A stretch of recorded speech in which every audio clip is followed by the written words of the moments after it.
It's a beautiful day to blaze some good, a beautiful day to blaze some good. Would you be kind? Please light mine.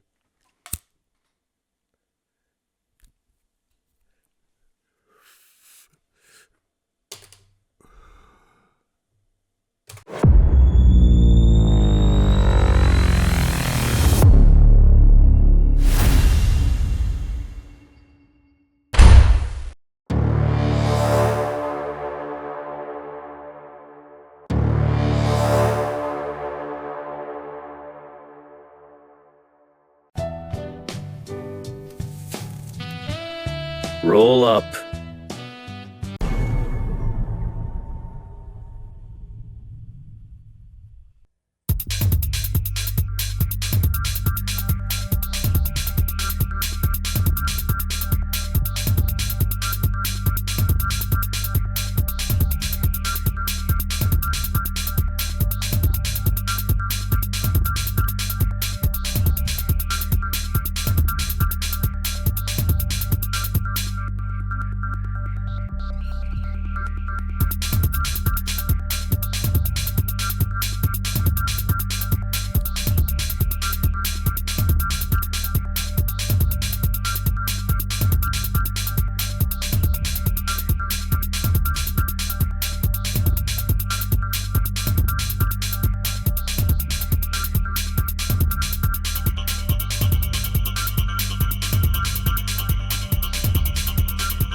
Hello. I don't know why I seem to keep it's either that or all right. Whatever. I think by now, you know who I am. This is a new episode of Beans and Greens. Now, on this Beans and Greens episode, this is going to be sort of part two of the Uwe Boll series of movies. So we're talking about the movie Rampage. And yeah, this one's a doozy. And we'll definitely get to that in just a moment. First things first is definitely want to see, if you're watching my shit, maybe, I don't know, subscribe, give me a subscribe. And you don't have to like my stuff, but a subscribe would be nice. I definitely am trying to reach my goal of 1,000 subscribers, so that's the first goal. I have higher goals, but that's my first goal. So it just hit the fucking subscribe button. What the fuck? Don't the fuck out of here with all that bullshit. Any fucking way. Subscribe. That's it. Just give me a fucking subscribe. It's easy. Even if you never watch my channel again, it's just one of those random channels that you subscribe to that you never watch. But I don't know. That would be kind of hard because I try to make sure at least 5 days out of the week I'm uploading something, whether it's a short or long form. And I have about 3 or 4 long forms this week to release. So, and of course, I would do a coffee, because that's part of it is to do a coffee review. But again, still the same coffee, Nescafe.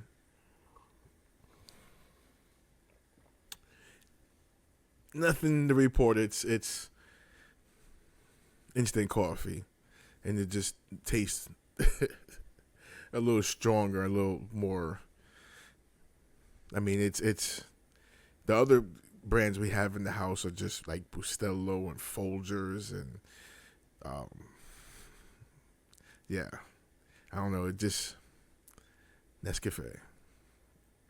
And it has to be the Classico, because there's other kinds, and they're okay, they're doable, but it's the Classico version is the best. I can't really give you too much, like the notes of chocolatey and shit like that. It's just instant coffee. But as soon as I get some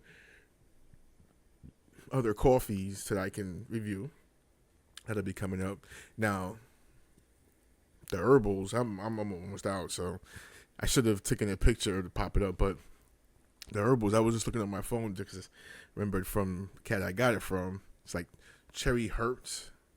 So it's like a cross between like cherry and cookies. Cherry something and cookies. I really prefer to just call it like a cherry fucking haze, because it has that gritty haze aftertaste that I love from hazes. But it is an indica, which is good. I mean, I toasted. It just I just gotta fight sleep. I prefer ones that sort of have you up.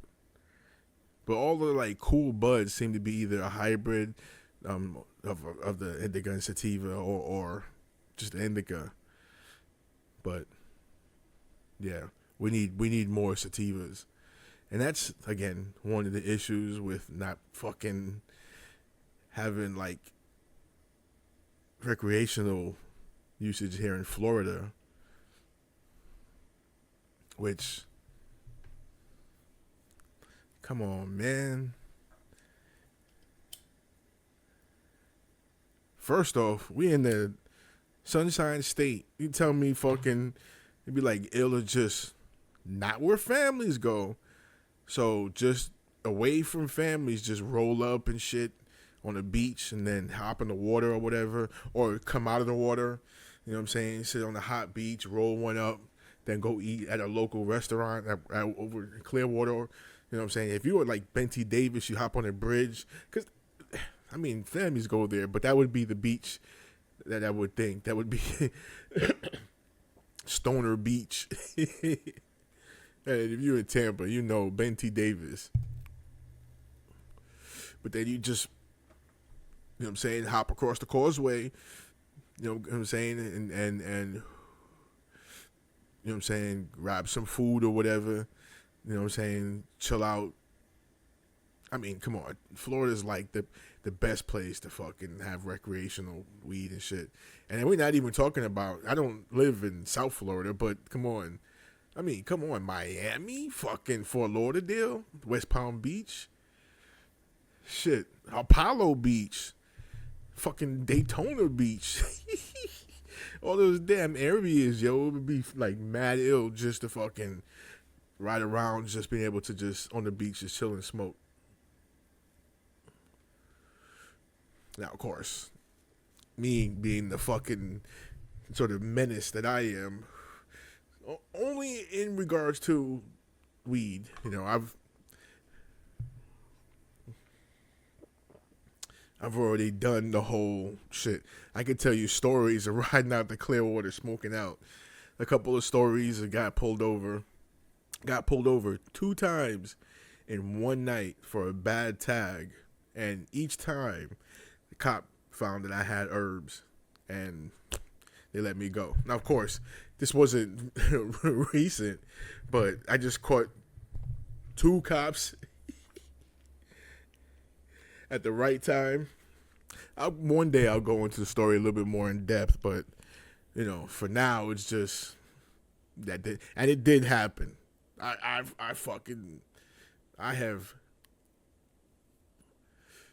have gotten away quite a few times with herbs in the car. Like,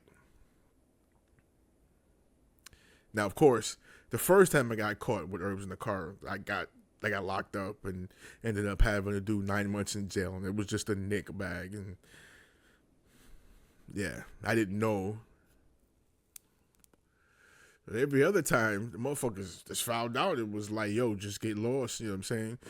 In one case like that, Clearwater, the cop was like, yo, just get rid of shit. You know what I'm saying? Park the car, head down to the beach by a cab.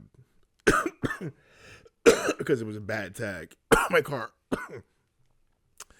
I just waited for him to fucking leave, and we just got back in the car because some friends. Got back in the car and went down to the beach. Because, you know, as you get over the bridge going into Clearwater, you got a whole strip before you that you have to drive down before you actually get to the beach. So you just imagine you're coming over the bridge, and then you have a little bit of drive, and there's a overpass. So you got to go under the underpass, and there's like a couple restaurants, and it's right over there. We got pulled right after you go for the underpass from Tampa. We got pulled over, and yeah, that's where I said that the cop found the herbs, and it was even an open container. So we did pour out the open container. He didn't find the bag. He found like a half a blunt. But we had a bag. Yeah. And like I said, he was mad cool. He was like, just get rid of your shit, park the car, head down to the beach by cab. And like I said, we did totally opposite. And it was funny, leaving that same night, we got pulled over. Just lit the blunt, yo. Just lit the fucking blunt. Just, you know what I mean? Just lit that motherfucker. Took a couple of puffs. Was getting ready to pass around. Whoop, whoop. I mean, we were busted. The cop could smell it. He was like this. And of course, we had the bad, I had the bad tag. So he was like, yo, just go ahead and get lost. So we hoofed it across. I mean, didn't hoof it. I mean, I did still drive. There was no indication that he wanted me to like park or something. He was just like, I guess just get the fuck out of Clearwater. And of course now Clearwater's in the news because, well, I don't even know if it's big news. I saw it through Dissidents. which is where I got the idea for the previous Uwe Boll, um, podcast for Citizen Vigilante.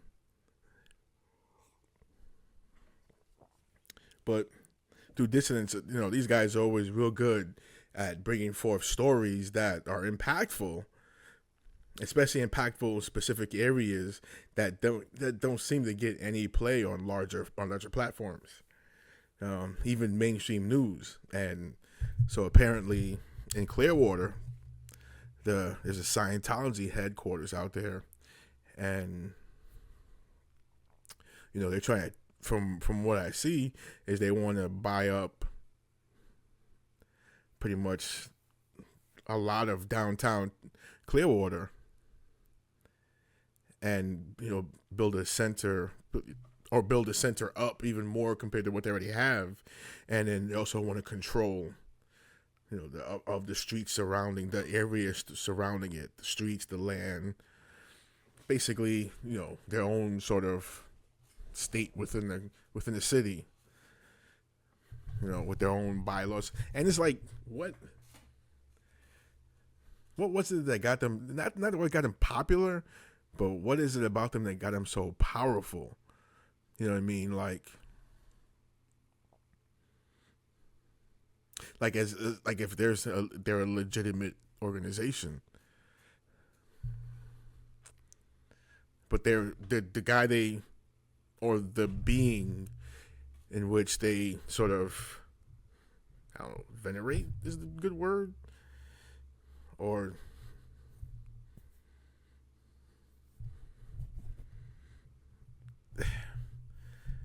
the worship, I guess, is probably the best word. The entity in which they worship, based off of their religion, is a being named Xenu. And I remember L. Ron Hubbard, who is the creator. I remember they used to have those, like these Dianetic magazines or books. It was called Dianetics, and it was Dianetics by L. Ron Hubbard. I mean, is that the same dude?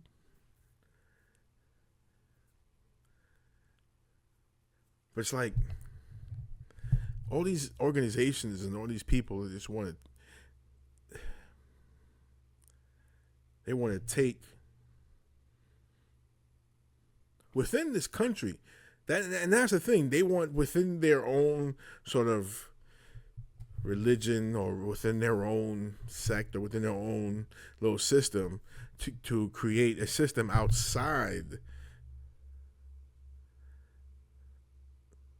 of the American system. They want our system of laws. They want to have their own thing, and they want to take up land, and they want to take up area and control and dominate that area, and fuck everybody else that lives there that aren't part of that.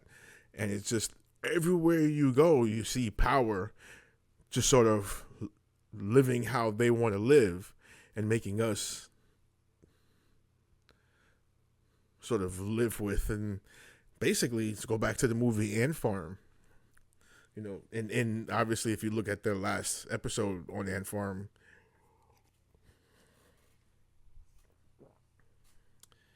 you see the animals, which are metaphor for us. They, on their farm, they identified the limitations that are being set to them by humans on this farm. So we, as the human animals, is basically what we're, I believe in their eyes, is what they view us as. We, the human animals, don't get to set the terms, and we don't get to even fight back, really, because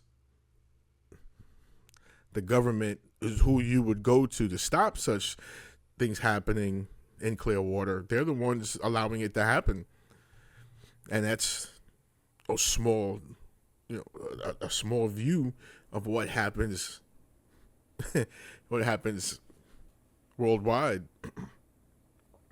and it's just all over.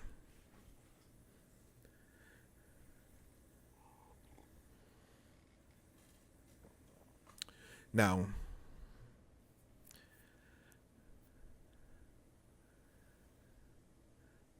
also on top of that, the big news obviously is the passing of Lindsey Graham, and also, what is that weekend? Their weekend at Bernie's, their weekend at Bernie, Mitch McConnell.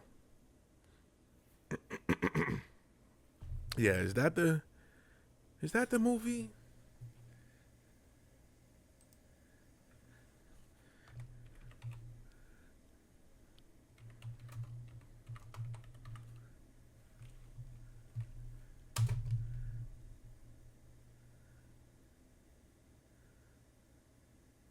Yeah, that's probably gonna be.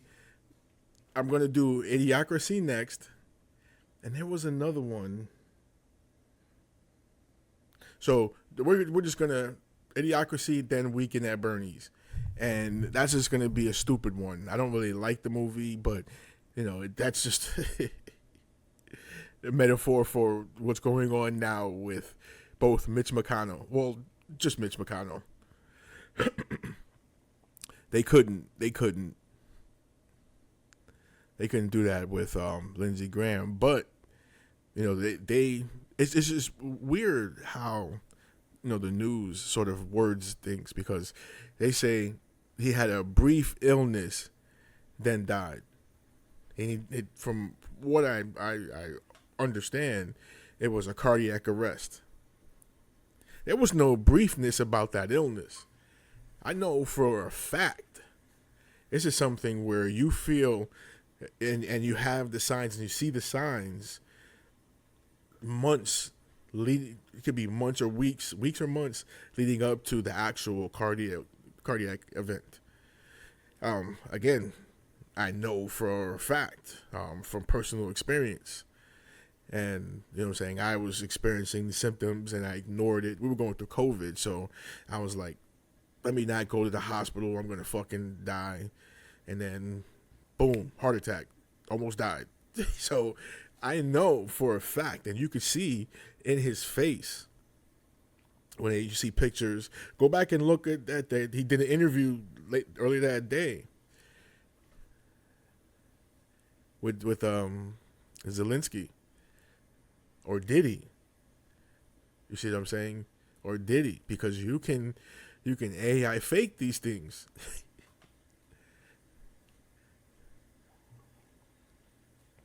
And again, like I said, this is not brief. This is not something that's brief. And then the whole idea is he was on a plane from Ukraine to America, and then this happened. This would have been something that he would have been felt all day the day before. Again, personal experience. I remember the day before leading up to my issue. So that meeting with Zelensky, did it happen the day he came? And then you're on a plane having that, having heart issues.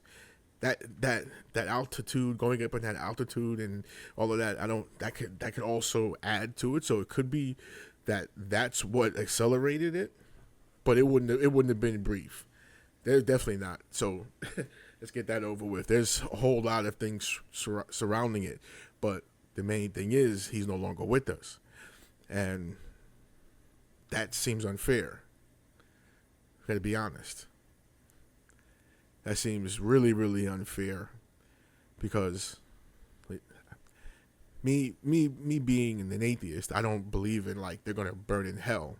And if you didn't know, up to this point, I'm atheist. So the whole idea of that he's gonna be burning in hell, no, he got to butt fuck the world. And then and then bounced. He got to live good and caused so much pain and was part of so much pain, destruction, just so many lives. I mean, even at home, just one of the last despicable things that,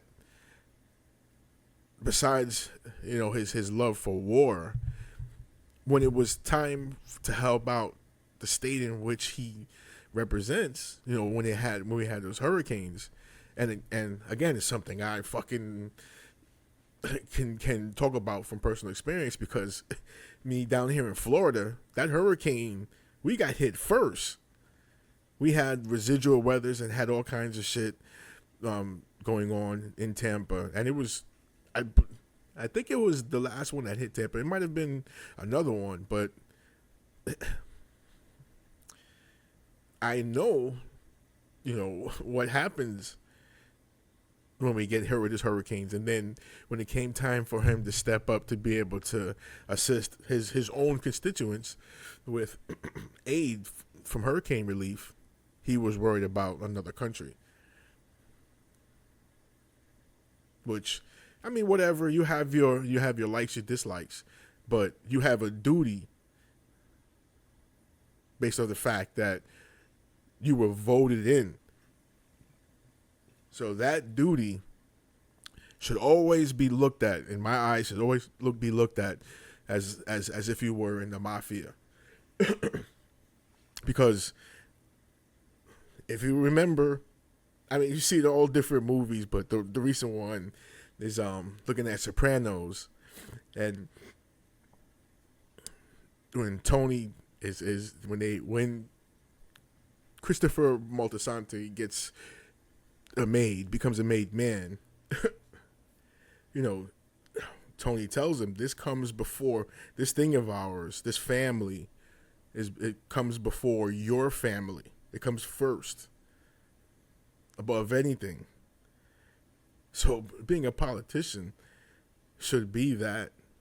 And it does, only for those in which he truly works for, those which politicians truly works for. Again, let's go back to Ant Farm. We see our position. It's not going to the end of the movie, Ant Farm, because, again, I think they Americanized it too much, or westernized it too much, with the happy ending and all of the optimism that was left in the movie, which, anyway. Yeah,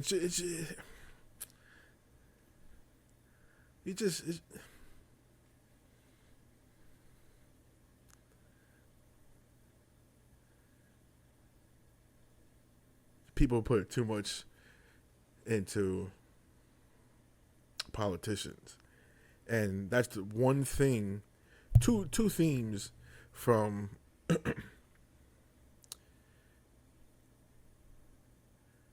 movie Ant Farm, and also what was that?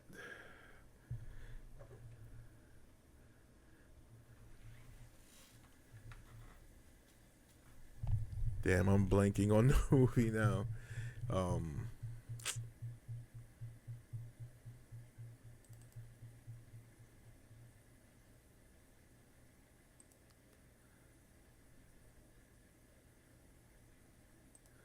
don't know why I'm blanking on the name of the movie. Well, yeah, being a little bit stoned. That'll help, actually. So I do know why.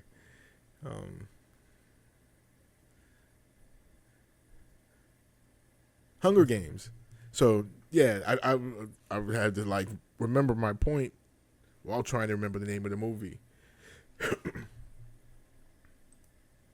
But the theme, right, that is shared in both the Hunger Games series. It's a series because it's not just in that one movie, but also in Ant Farm, right? At the end of Ant Farm, the little main pig, and if anything, you can go ahead and just watch it on your own or sign up to, because I also have a Patreon, and you could watch it there, and you'll see at the end there was the main pig.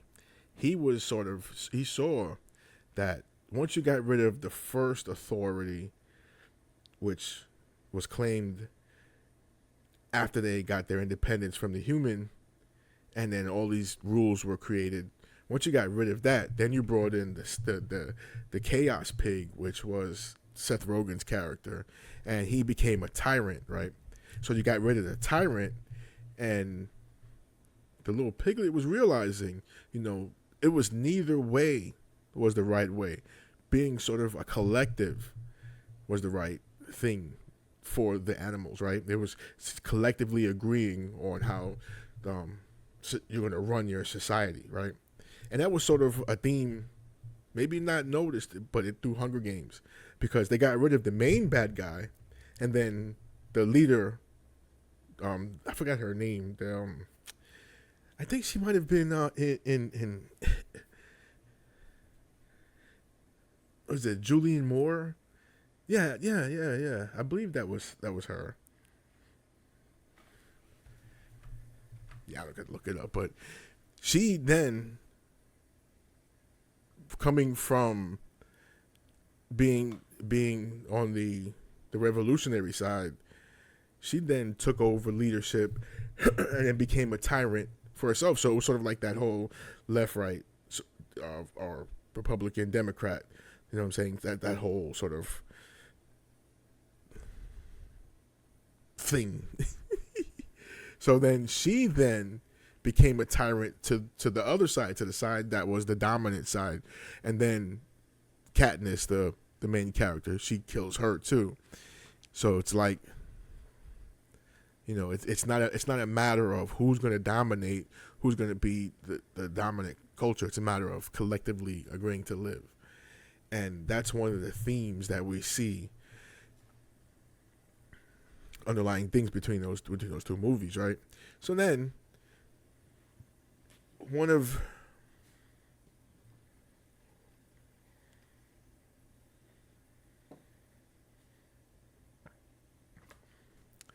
I don't know why I'm over here like belching my ass off, but one of the things we then see happening now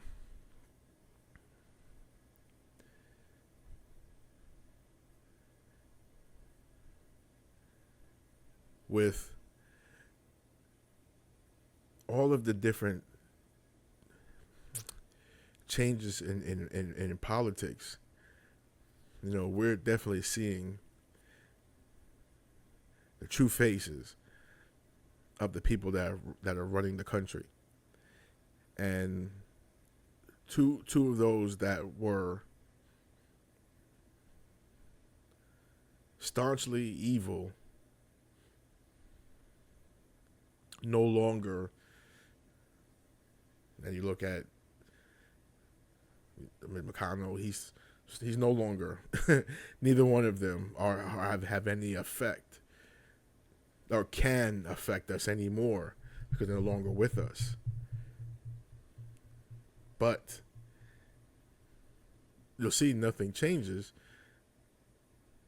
You should now, everybody should now see that these people are puppets. I mean, I don't want to go. I can go, but so far, because I can really go again. This is conspiracy shit, so we can get really more conspiratorial. But the whole thing is these two men now get to move on to the next plateau. And I have some theories. I'm not going to mention that, but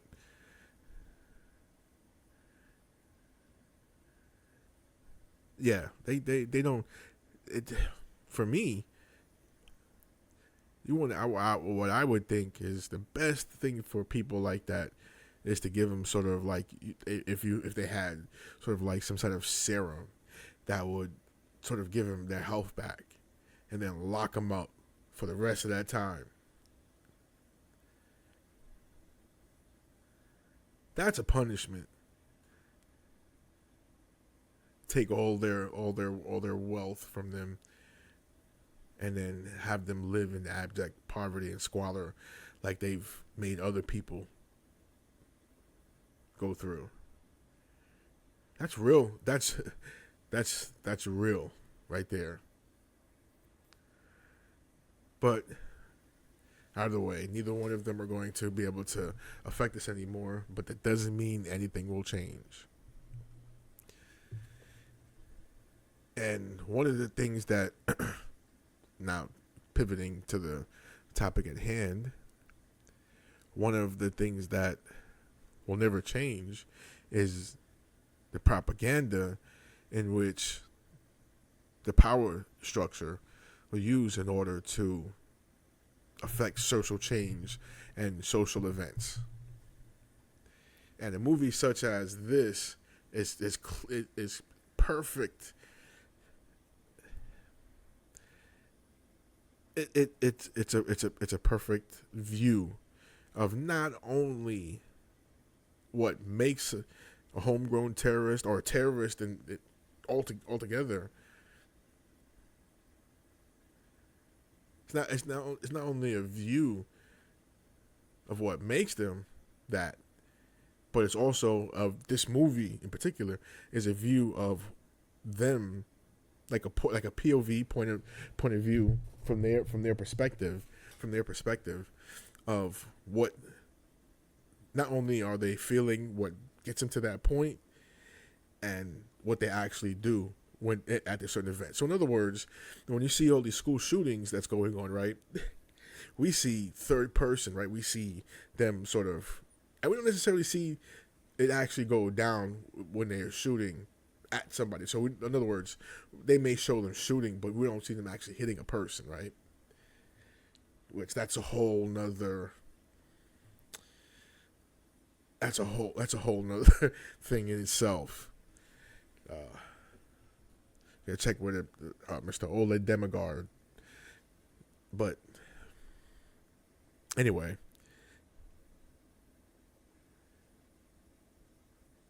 so like I said, we see sort of third person, and even other movies, and actual other movies where, like, say, there's a terrorist or somebody doing the murders or killings.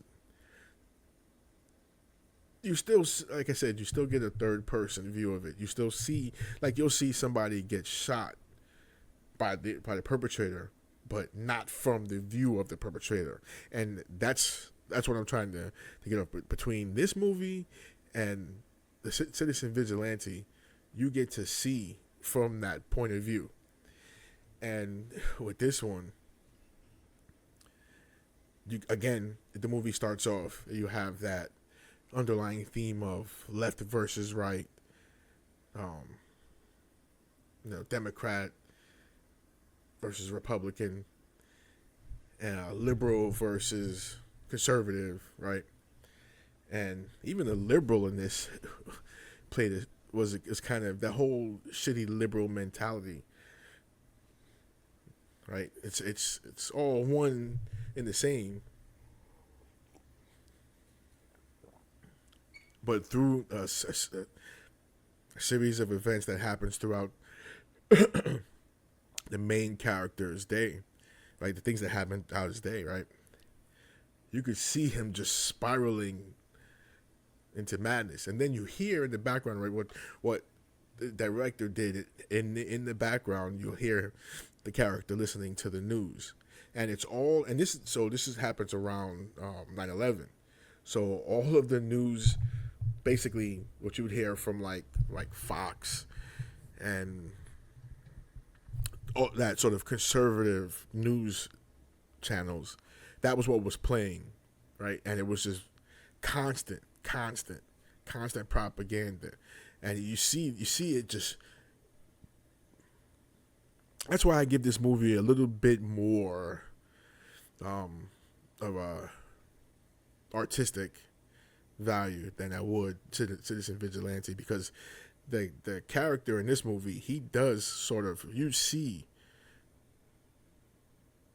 him, the emotions that I believe the director was going for. You see this guy spiraling, and you see this guy's mind just sort of being warped by constant carpet bombing of, Al Qaeda and Muslims and immigrants and the economy and this and that, and all from, of course, like I said, that sort of that Fox News sort of bent. And usually, because this I think would qualify as a B movie, and in B movies, you see the acting is sort of comes across as awkward, right? But that in this movie served the movie well, because the interaction between him and his parents in the movie was awkward. The interaction between him and his friend was actually very awkward as well. Every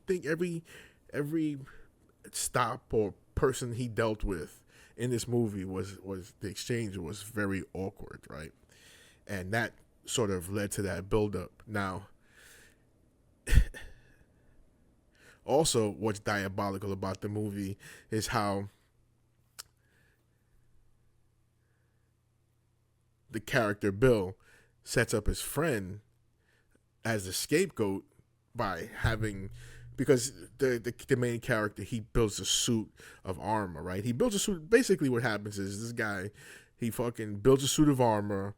He has this van that he sort of builds up and makes remote control, and he takes that and he blows up a fucking police precinct.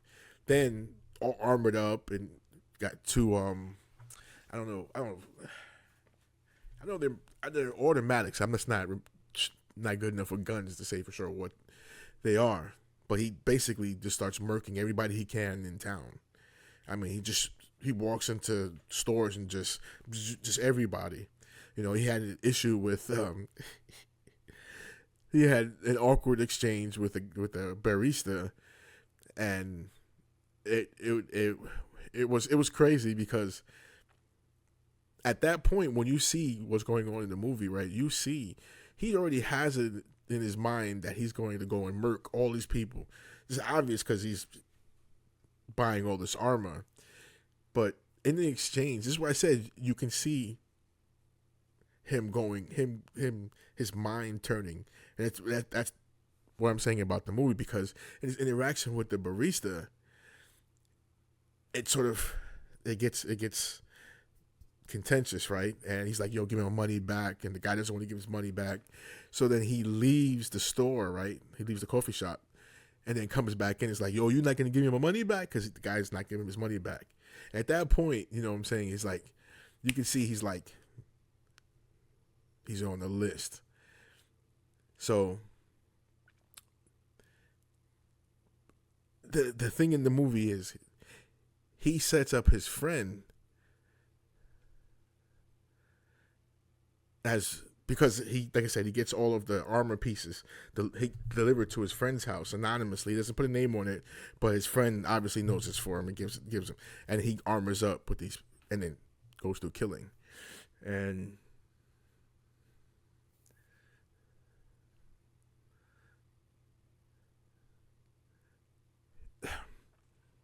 I mean,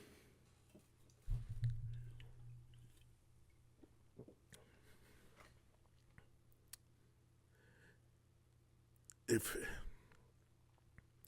you want to know what a terrorist, I mean, you could just, if you're talking about a terrorist overseas, it doesn't matter. It doesn't matter the face. Just, all it changes is the uniform and the face color, right? If you want to see what they do from their point of view, this movie is basically that. Because this kid, like I said, with all that armor, I mean, from head to toe, goes around town just shooting up and just shooting people. Like, there's one instance he walks into this, I think it's a beauty salon with all these women in it, and he takes off his helmet and he grabs a little bit of water from the water machine, and they're sitting in the corner, terrified.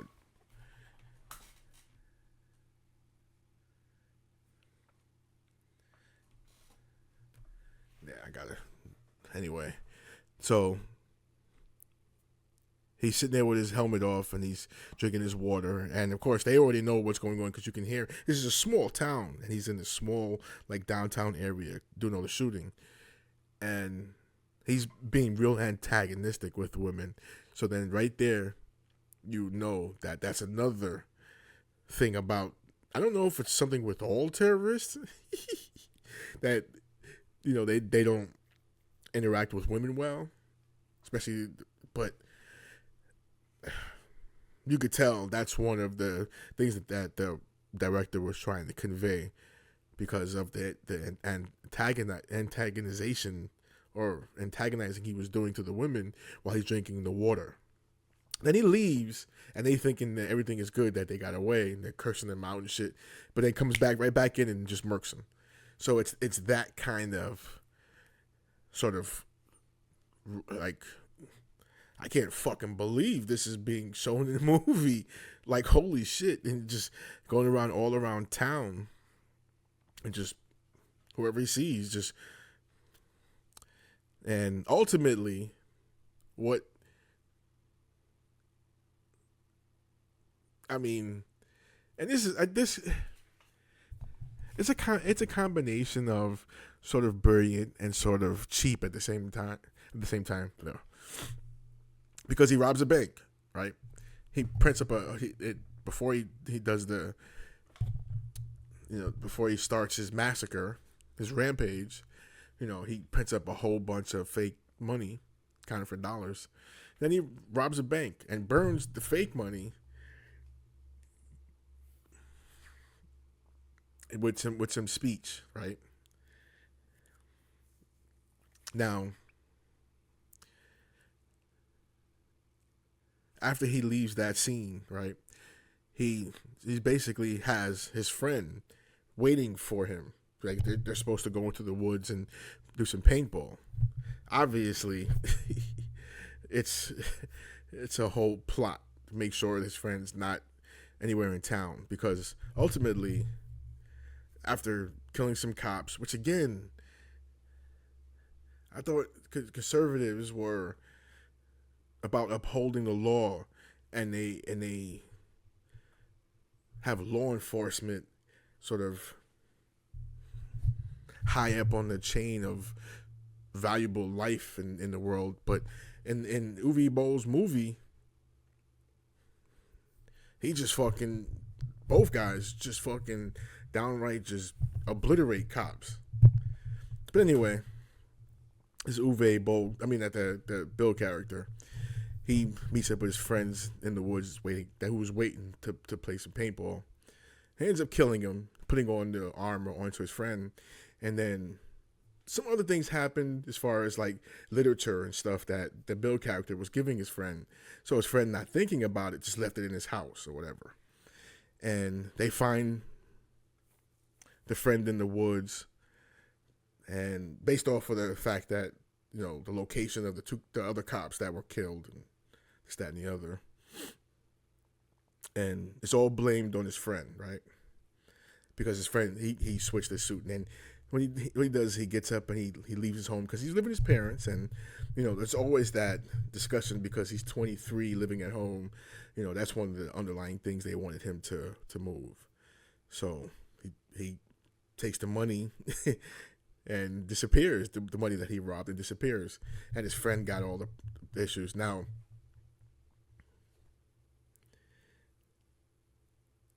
it's definitely horrific.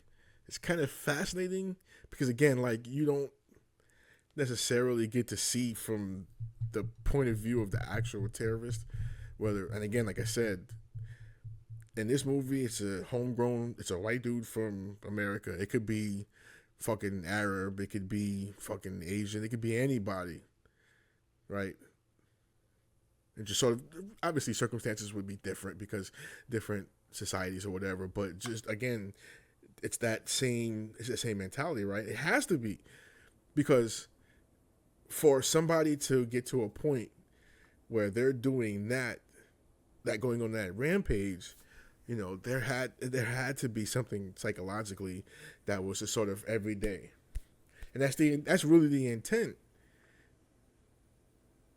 that's really the intent of these movies. That's basically the whole premise of the podcast, is that these movies, one, are basically, you can overlay these movies over society and see where these things in the movies are happening, but then also it's communication, and we saw with the first Uwe Boll movie, Citizen Vigilante. This is a movie that was a movie just as violent in a completely different way, but still just as violent. But Elon Musk had it on X. Elon Musk had it on X for like 40 hours for free. All of the different right wing political pundits were hailing the movie as a great work of art, and basically giving it a big up. But the ideology that was expressed in these movies, because you look in Rampage, again, you have this whole idea, and what you see is basically not a dialogue, but a monologue by each character, the Bill and his friend, where they're basically talking about how all of society's ills, right? All of the different things. One's coming from the perspective of the liberal, the other one from the conservative. But one thing they both agreed on, and it's something that is real scary, is they were talking about how the world is too overpopulated. All the resources are being used, and that's something that the main character. So essentially, what happens is, after Bill, the main character, disappears with the money, he sends in a tape where he gives sort of his monologue, and he starts talking about how the world is overpopulated and it's time to kill off all the extras. He's like, we need to get rid of them. Sorry, we've reached capacity, using up all our resources. And I'm paraphrasing, but go watch the movie. Like I said, you could just watch it on your own, or sign up to the Patreon, $5 a month, and you get all the different movies and a bunch of other shit. So, anyway, and so you'll see that. But the scary thing about it too is the opposition to him, the opposite ideology to him, which is the liberal. His friend was sort of espousing the same sort of the idea or rhetoric that the population is we're overpopulated as a planet. But he's coming from that sort of, I'd say, sort of beatnik ideology of save the planet.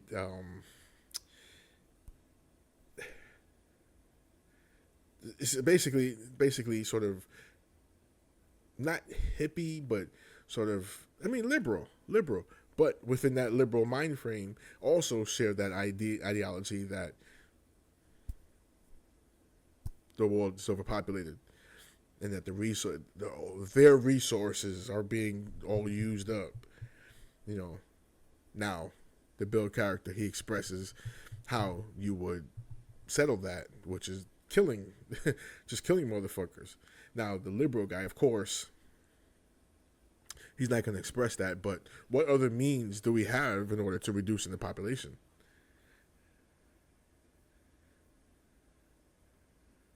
Which, by the way, we've seen with pandemics, we've seen with all kinds of wars, all kinds of bombs. In order to really, really, really, really do that, it takes one thing that doesn't have anything to do with any kind of violence. And that is, you cause the sexes, men and women, to separate and mistrust each other, and to never basically kill off the whole family unit, which down the line means that people aren't being made. And then you couple that with all the other methods, then that's how you reduce a population, basically killing us all off, which is obviously the goal. And with that being a goal that we know that the power structure. With that being a goal, all of the different tools that they have in order to bring that about. One of the main ways of doing that is through these movies. And through the movies, again, like I mentioned, it's not only to entertain these thoughts, but it's also communication. And again, each one of these movies are connected. I've connected every movie all the last 4 movies, every time. You just go back and if you look at the Patreon viewing of Rampage, I gave a little bit of a different. I didn't use all the same points and stuff, but it's sort of similar. But the main thing when you see it over there is because then you can then see it happening in the movie. So that's one of the main things, and that's why I sort of say with my podcast, go to Patreon, watch the viewing, because then I can say, see, this is what I'm talking about. See, so of course, it's always a good idea to just watch the movie on your own, come up with your own, and going forward, watch and listen to everything through the eyes of, this is not about making me happy and helping me get through my day. It's about entertaining these thoughts of what they want, of how they want to structure the social structure of society. And they use propaganda as one of the main tools, which being these movies. And I think prior to this movie we had Columbine, I believe. There may have been a few other ones, but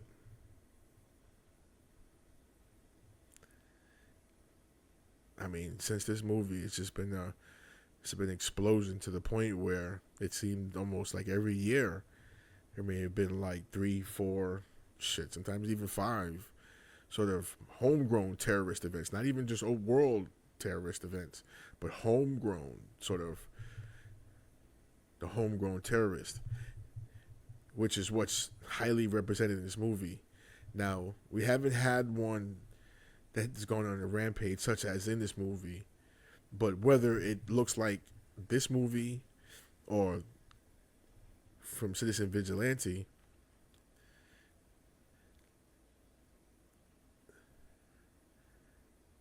it's still just okay. So you look at it, right? You go back and you look at all of sort of like the feudal king lords and kings, and all of the different sort of emperors of like China and Japan. They always have this one thing of where they want to unify the country or unify the land in which they operate, and it always through war, death, and murder, and erasing the other side's basically erasing their legacy, their heritage, in order to bring them into your own. They using death and all those different things in order to unify. So it's like they're saying, out of all this misery and killing and all of this is how we're going to create a perfect or a great society. And with movies such as Citizen Vigilante or Rampage, it's like you're trying to affect a big social change, which is supposed to be good for people, good for us as a society, but through these means, which are just as bad as, how is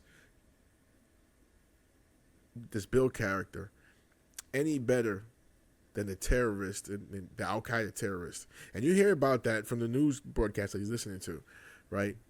He's not in Iraq but he's still a terrorist here at home. It's the same level of terror. It's the same.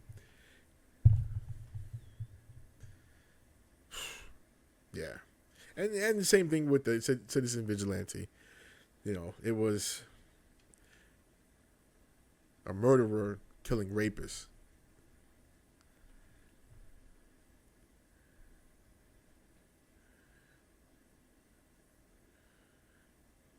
Okay. Yeah. Like I said, communication. The day is long, the sun is hot. Might as well smoke if you got some pot. I'm out.